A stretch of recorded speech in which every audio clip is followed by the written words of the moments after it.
Guess who's back again, get. Hey yo, what's good everyone? It's your boy, coming back at it again with another video. Yeah. So, this video is about the book Ultra Learning by Scott Young. So, if you want to know how to shortcut your learning process and all the methods it takes to do that, stick until the end. Okay, so let's get into it. So an ultra learner, what exactly is an ultra learner? An ultra learner is a self-directed, self-driven person who can acquire or learn a skill in a short time frame.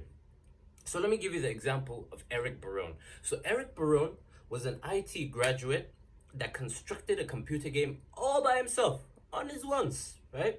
Which is, I don't know about you lot, but it's amazing. It's amazing.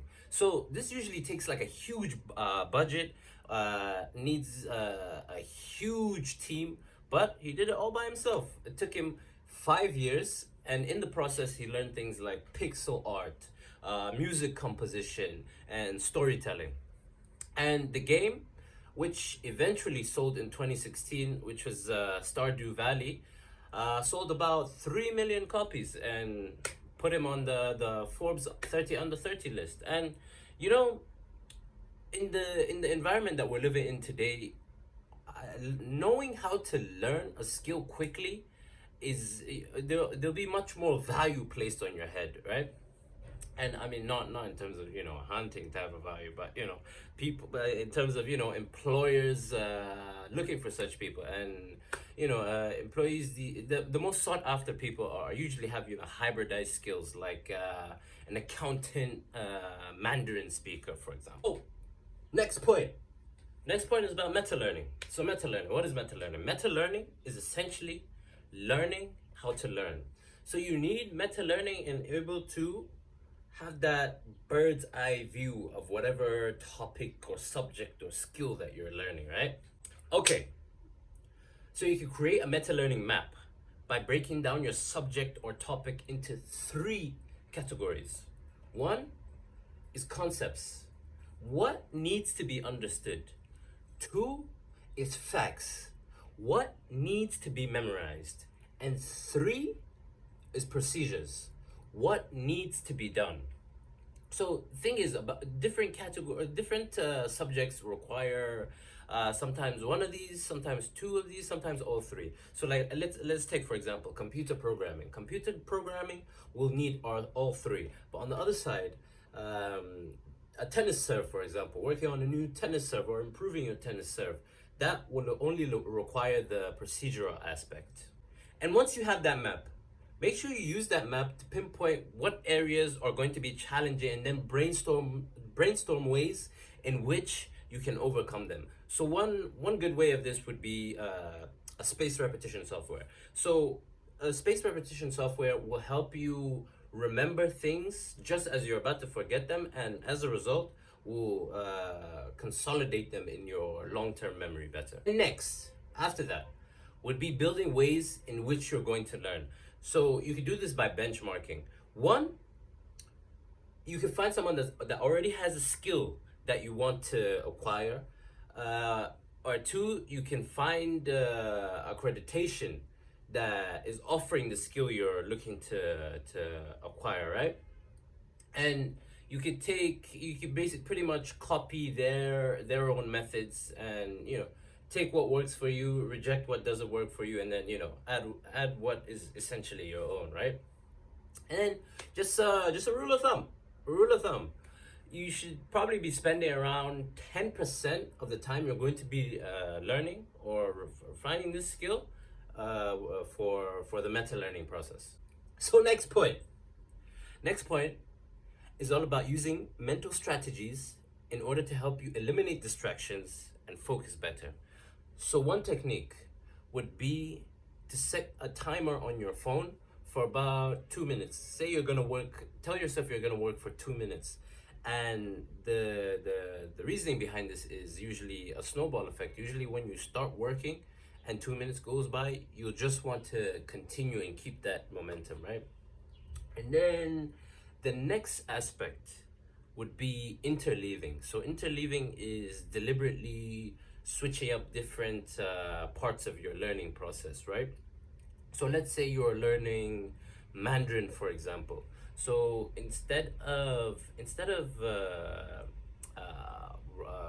learning the language for like 10 hours straight, break them up into let's say chunks of 5 hours for 2 hours, let's say. Albeit studies have shown that the human mind, we can only concentrate and focus at our optimum levels for about 30 to 45 minutes, right?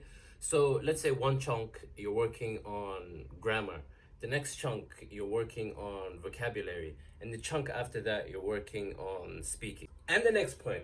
So taking the shortest route from theory to practice will help you level up much quicker. Level up or skill up. So let's take for example, I know a lot of you out there, just like myself, I learned French and Spanish in when I was in school. But if you were to put me, let's say Spain or France, I swear to you, I could barely even ask for directions, and this is a very common issue. So pretty much what this is failure to transfer.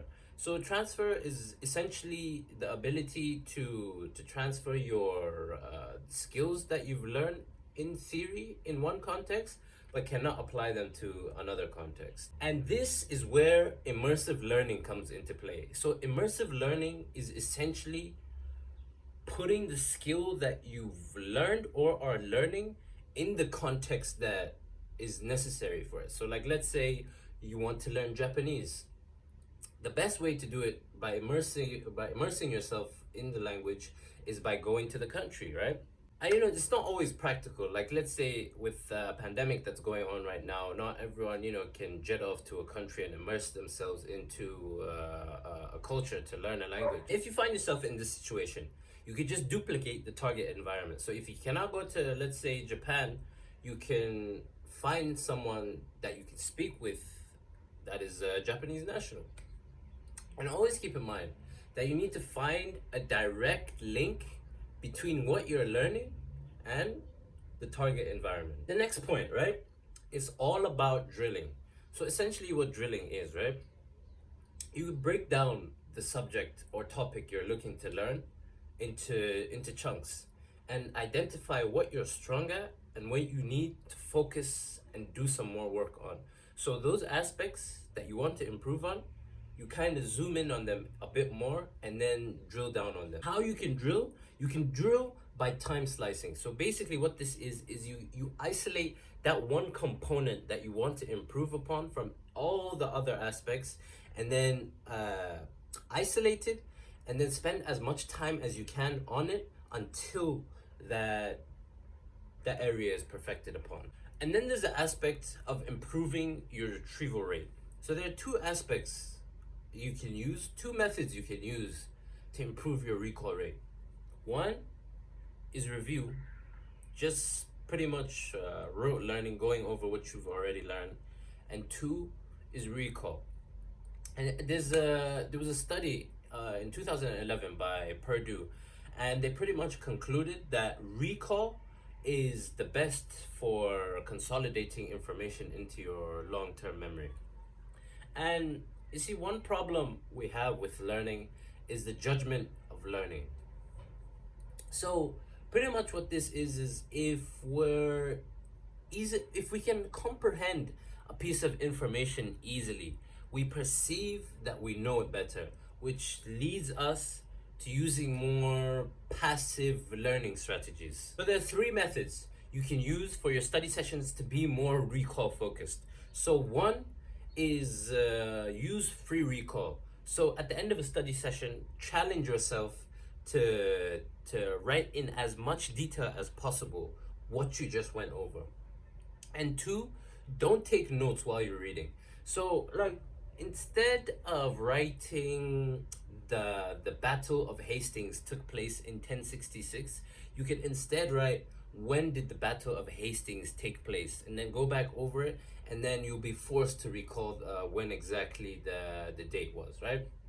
And then three, you can set an all-inclusive test for yourself of everything that you've learned. And then feedback, feedback, feedback. They say feedback is the breakfast of champions. So regardless of your skill level, you need feedback. And they essentially, you can break down feedback into three categories. So the first one would be outcome feedback, right? So imagine you're giving a speech, and at the end, the audience, claps. So it's really hard to dissect exactly what aspects that you needed to improve upon and what went well. And then the second is informational feedback. So going back to the example of the speech, let's say you're giving the speech, and at some point, people start to walk out.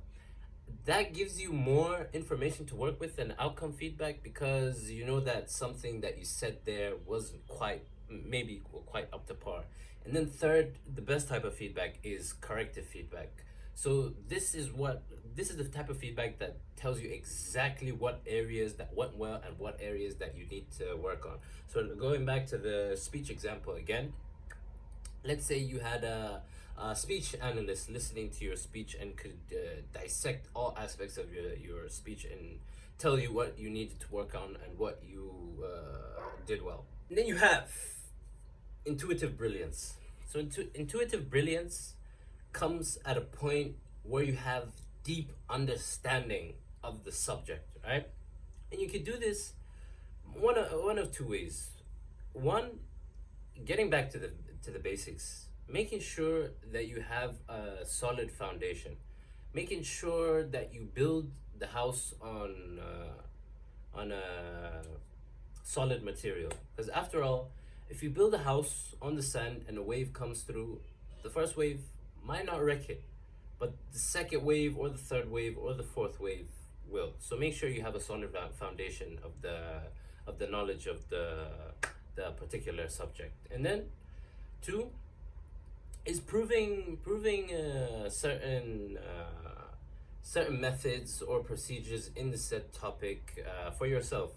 So if you can, run as many experiments as you can, conduct as many find as many pieces of information as you can for the subject, and prove it to yourself, and in turn this will solidify the neural pathways in your mind, and which will lead to you getting a deeper understanding of the subject. And like I said, experimentation, right? I believe life is all about experimentation, but an experiment that goes on for too long that doesn't work for you is a mistake. And there's a line. That line is different for everybody. So let me give you the example of Vincent van Gogh. So Vincent van Gogh, apparently when he was in school, all of his peers usually gave the same response when they were asked about him. He was nothing special. But he experimented so much, spent countless hours perfecting his craft and experimenting. And because of that time he spent experimenting, he eventually came to his own style, and led to him being known by in the manner that everyone knows him today. And yeah, just experiment as much as you can, run as many experiments as you can, and never forget this: experimentation is an ultra learner's secret ingredient. And with that, your boy is out. Enjoy the rest of your day, morning, afternoon, whatever time in the day you're watching this. I appreciate your time, and if you got any value, hit that like button, click that subscribe button, and hit that notification bell. Thank you, and I'm out.